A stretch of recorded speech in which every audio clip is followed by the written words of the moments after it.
Hello everyone, मैं सत्येंद्र सिंह आपके अपने चैनल इंडियन पीसीएस एकेडमी में आप सभी का बहुत स्वागत करता हूं।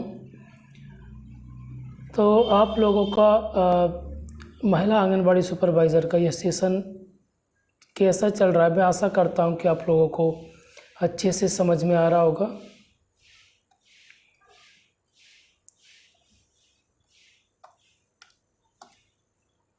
ठीक है, अगर आप लोगों को कोई भी समझने में परेशानी हो रही है, अगर कोई भी चीज़ समझ में नहीं आ रही तो प्लीज़ आप मुझे कमेंट करके बताइए, ताकि मुझे समझ में आएगा कि आप लोगों को कौन से टॉपिक में प्रॉब्लम हो रही है। ठीक है, आपको बताना पड़ेगा तब मुझे पता चलेगा, क्योंकि वैकेंसी बहुत दिनों बाद आई है। अगर आप बिल्कुल भी इसको लूज लोगे ना, बिल्कुल भी आप इसको सीरियस नहीं लोगे तो आपके लिए प्रॉब्लम होगी, आप इसमें पास नहीं हो पाओगे।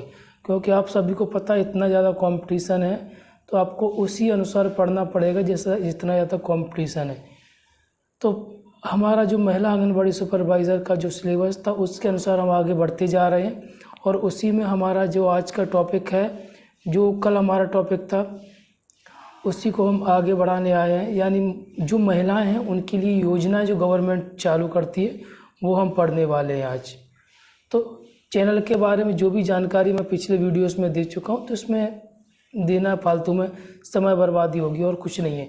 तो हम सीधे अपने टॉपिक पर चलते हैं। आज का हमारा टॉपिक क्या है? योजनाएं हैं, और आज की जो हमारी प्रमुख योजना है वो आज हम देखने वाले हैं। मुख्यमंत्री विवाह यानी निकाह योजना, तो ये क्या है, ये कब स्टार्ट की गई थी? तो 1 अप्रैल 2006 को यह योजना प्रारंभ की गई थी। इसका उद्देश्य क्या है? गरीब परिवारों की बेटियों को आर्थिक सहायता के साथ साथ गृहस्थ जीवन की स्थापना के लिए उपहार देना। यानी जो जैसे हमारे यहाँ पे लोकल एरिया में सम्मेलन होते हैं, वही मान लो।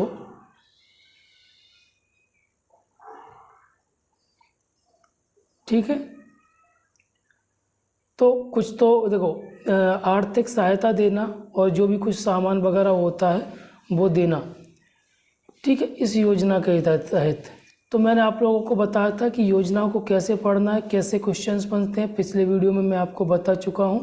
तो आपको सारी योजना वैसे ही पढ़ना है। आज मैं ज़्यादा डीप में फोकस नहीं करूंगा, मैं सिर्फ आपको बताता चलूँगा कि ये योजना है, तो आपको सारी योजना उसी प्रकार पढ़ते चल रहा है।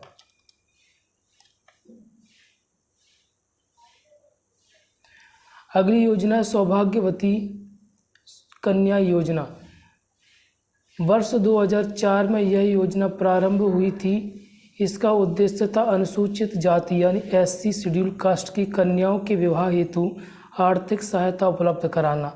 अब आपसे ये कोई योजना पूछी जाएगी कि सौभाग्यवती कन्या योजना है वो सभी कन्याओं के लिए, भारत की सभी कन्याओं के लिए, सभी जातियों की कन्याओं के लिए योजना है? तो नहीं, आप सिर्फ क्या आंसर लगाना है? एससी यानी शेड्यूल कास्ट अनुसूचित जाति की कन्याओं के लिए। फिर अगली योजना जवाली योजना।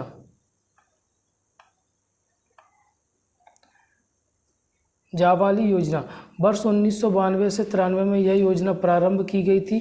तो इसको आपको नहीं पढ़ना है, इससे ऐसे क्वेश्चन नहीं पूछा जाएगा। इतनी पुरानी योजनाओं से क्वेश्चन ज़्यादा नहीं पूछे जाते, या तो कोई बहुत ही महत्वपूर्ण योजना हो। ठीक है, अगली है ये आयुष्मती योजना।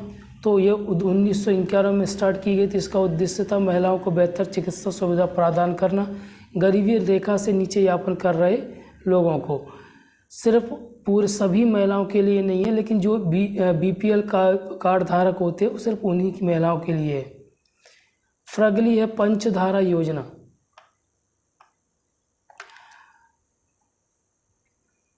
पंचधारा योजना इसे 1991 में स्टार्ट किया गया था। इसका उद्देश्य ग्रामीण तथा आदिवासी महिलाओं का उत्थान तथा कल्याण करना। तो आपको ये याद रखना है कि सभी के लिए नहीं है, ये सिर्फ ग्रामीण के लिए है और आदिवासी महिलाओं के लिए, शहरी महिलाओं के लिए नहीं है। तो आपको जो भी चीज़ पढ़ना है ना, तो ऐसे पढ़ना है, सभी महिलाओं के लिए, पूरे देश के लिए है। तो ये सब चीज़ें आपको याद रखनी है।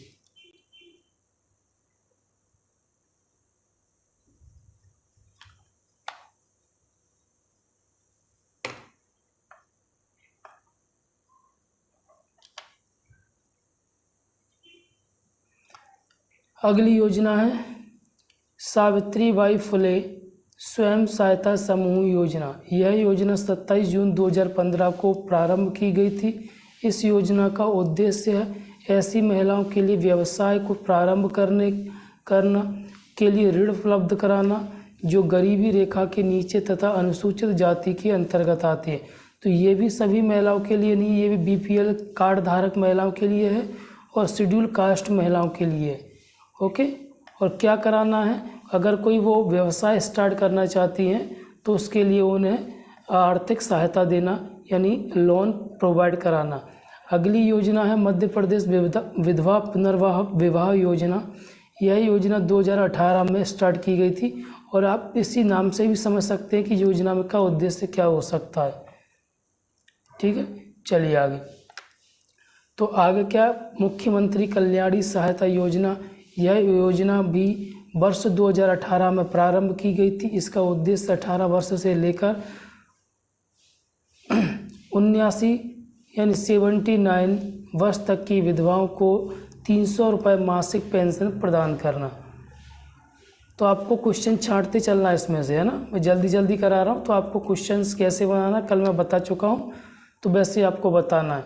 मुख्यमंत्री कन्या अभिभावक पेंशन योजना, इसको 2013 में स्टार्ट किया गया था। इसका उद्देश्य क्या था, दंपतियों को 500 रुपये पेंशन देना जिनमें से किसी एक की उम्र 60 वर्ष से अधिक हो, जिनकी एक ही कन्या हो और जो आयकर दाता ना हो, यानी इनकम टैक्स ना भरते हो। अर्थात इनकम टैक्स भरेगा तो उसकी इनकम ज़्यादा होगी तो उसको ये पेंशन नहीं मिलेगी। ओके, चलिए अब इसके हम MCQ देखने वाले हैं। ये MCQ मैं आपको बताता चलूँगा, आपको खुद ही करना है। ठीक है, देखो, जननी सुरक्षा योजना निम्न किस मिशन के तहत शुरू की गई थी। तो मैं आपको थोड़ा समय दे रहा हूँ, आपको खुद को बताना है। जननी सुरक्षा योजना निम्न किस मिशन के तहत शुरू की गई थी। राष्ट्रीय ग्रामीण स्वास्थ्य मिशन, ठीक है, राष्ट्रीय शहरी स्वास्थ्य मिशन, प्रधानमंत्री जन आरोग्य योजना, आयुष्मान भारत योजना। तो आपको ये क्या करना है, योजनाएं अगर आपने रिवीजन नहीं किया है तो आप ये MCQ लगाइए और साथ साथ में रिवीजन कीजिए। अगली योजना कौन सी है, 1 मिनट, ये थोड़ा कट रहा है।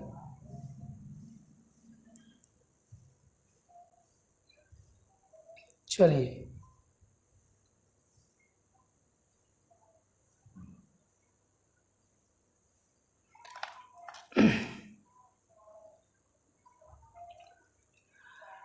अगली योजना है दीनदयाल चलित अस्पताल योजना। का उद्देश्य निम्नलिखित में से क्या है। पहला है सुदूर आदिवासी क्षेत्रों में गुणवत्तापूर्ण स्वास्थ्य सेवाएं प्रदान करना। दूसरा है संस्थागत प्रसव को बढ़ावा देना। तीसरा है एनीमिया को रोकने के लिए प्रयास करना। चौथा है ग्रामीण महिलाओं को सशक्त बनाना। ठीक है, तो ये आपको खुद करना है। इसके मैं आंसर बाद में अभी कराऊंगा, अभी आपको शो कर दूंगा दिए गए इसी में। ठीक है,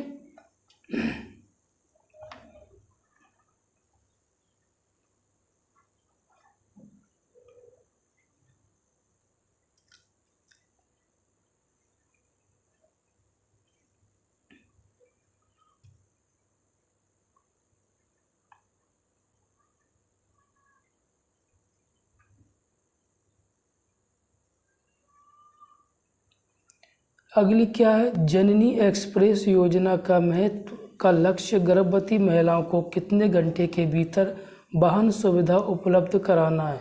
24 घंटे के अंदर, 35 घंटे के अंदर, 48 घंटे के अंदर, 72 घंटे के अंदर। तो आपको पेपर में ऐसे ही क्वेश्चन पूछे जाएंगे, आपको ऐसे ही पढ़ना है। तो आपको कोई भी कहीं पे भी कोई भी तनाव लेने की आवश्यकता नहीं है। आपको खुद लग रहा होगा कि जो मुझे पढ़ाया जा रहा है वो बहुत सही पढ़ाया जा रहा है और एक बहुत सीक्वेंस तरीके से आप पढ़ाया जा रहा है। ठीक है, अगला है संजीवनी 108 योजना किस वर्ष लॉन्च की गई थी। 2007 में, 2008 में, 2009 में या 2010 में। तो आपको खुद, ये आपको मैं पढ़ा चुका हूँ, आपको इसका आंसर बताना है। अगला है निम्न किस योजना का उद्देश्य गरीबी रेखा के नीचे परिवारों को गुणवत्तापूर्ण आपातकालीन डिलीवरी सेवाएं उपलब्ध कराना। नंबर 1 जननी सहयोग योजना। नंबर बी यानी ऑप्शन नंबर बी मंगल दिवस योजना। सी जननी शिशु सुरक्षा योजना। डी लाडली लक्ष्मी योजना। तो ये आपको याद होना चाहिए।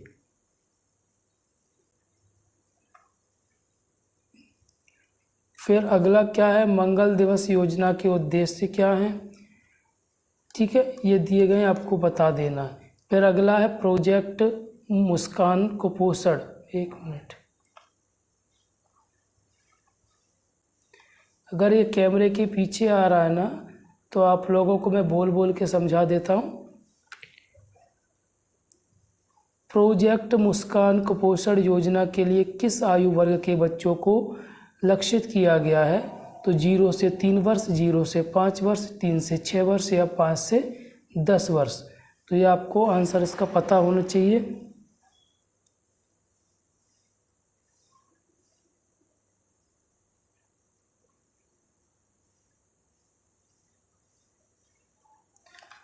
अगला है ममता अभियान की ब्रांड एम्बेसडर कौन है? ऐश्वर्या राय बच्चन, प्रियंका चोपड़ा, माधुरी दीक्षित या दीपिका पादुकोण। तो ये आपको बता चुका हूँ ना।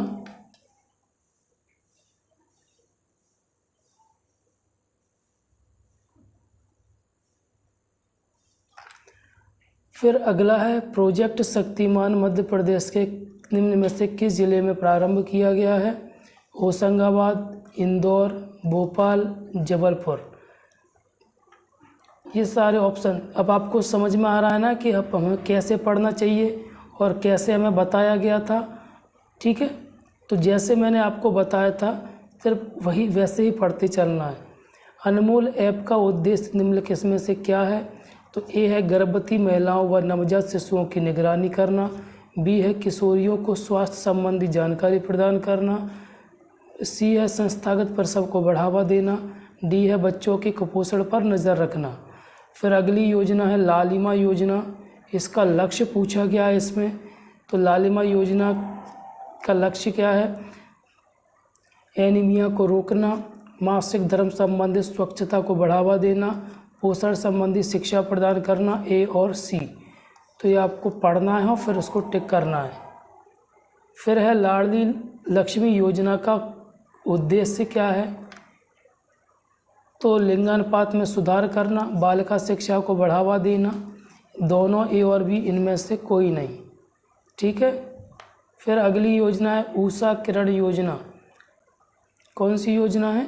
ऊषा किरण योजना महिलाओं के खिलाफ होने वाले किस प्रकार की हिंसा को रोकते हैं? शारीरिक हिंसा, भावनात्मक हिंसा, यौन हिंसा या तीनों प्रकार की हिंसाएं, ठीक है।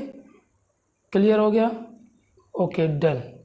अगला दिया गया मुख्यमंत्री महिला सशक्तिकरण योजना का लक्ष्य क्या है? वित्तीय सहायता प्रदान करना, कौशल विकास प्रशिक्षण देना, कानूनी सहायता उपलब्ध कराना। ए और बी दोनों। ये हमारे सारे प्रश्न हो गए। जिनको नहीं पता था, आंसर नहीं आए हैं, उनके लिए मैं उत्तरमाला दिखा देता हूँ, तो आप लोगों को करना है। लेकिन आप उत्तरमाला के सहारे मत रहिए। आप अगर जिसको क्वेश्चन नहीं आ रहा है, प्लीज़ आप पीछे जाकर उसको क्या कीजिए, पढ़िए। ओके,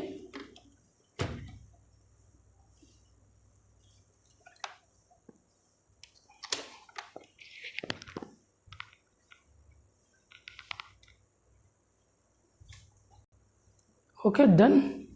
चलिए,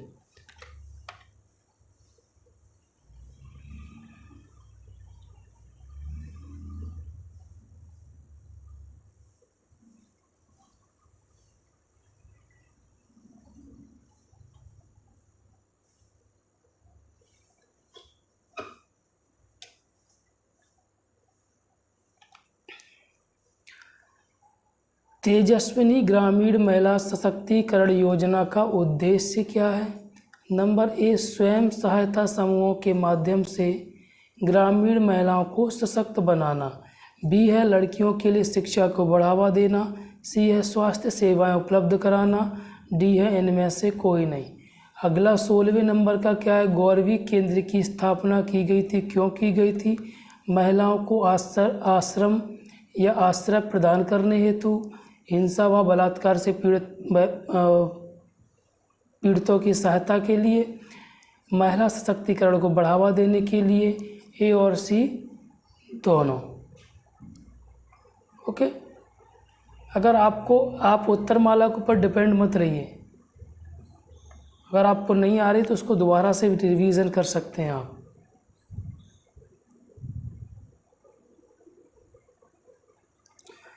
अगली क्या है, स्वागत लक्ष्मी योजना का लक्ष्य क्या है? नंबर ए, संस्थागत प्रसव को बढ़ावा देना, बी, कन्या भ्रूण हत्या प्रवृत्ति को रोकना, सी, महिलाओं को जन्म से लेकर अंतिम अवस्था तक सुरक्षा प्रदान करना, और डी, ए और सी दोनों।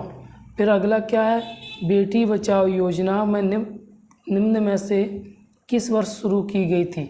तो 2015 में, 2013 में, 2014 में कि 2015 में? यहाँ पर 2106 लिखा है ना, तो यहाँ पर 2006 दिया है ना। ओके, फिर अगला है सौर दल योजना का लक्ष्य क्या था? लैंगिक समानता को बढ़ावा देना, महिलाओं को आत्मरक्षा प्रशिक्षण प्रदान करना, सी, सामाजिक रूप से जागरूक व्यक्तियों की एक टीम बनाना, और डी क्या है, ए और सी दोनों। फिर अगली योजना कौन सी है? कौशल्या योजना। कौशल्या योजना में क्या केंद्रित है? तो पहला क्या दिया गया, महिलाओं के कौशल विकास पर,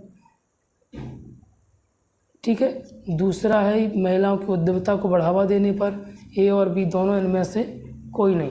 तो ये आपको ये याद करना है। निकाह योजना मैं अभी थोड़ी देर पहले आपको पढ़ा चुका हूँ, और इसके सारी ये जितनी भी योजनाएं हैं मैं आपको दिखा रहा हूँ। 15 से 27 तक सारे क्वेश्चंस आपके उत्तरमाला यहाँ पर आपको दी गई है। सारे क्वेश्चन मैं आपको यहाँ पर शो करा देता हूँ ताकि आप पढ़ लें इसको आसानी से, ठीक है।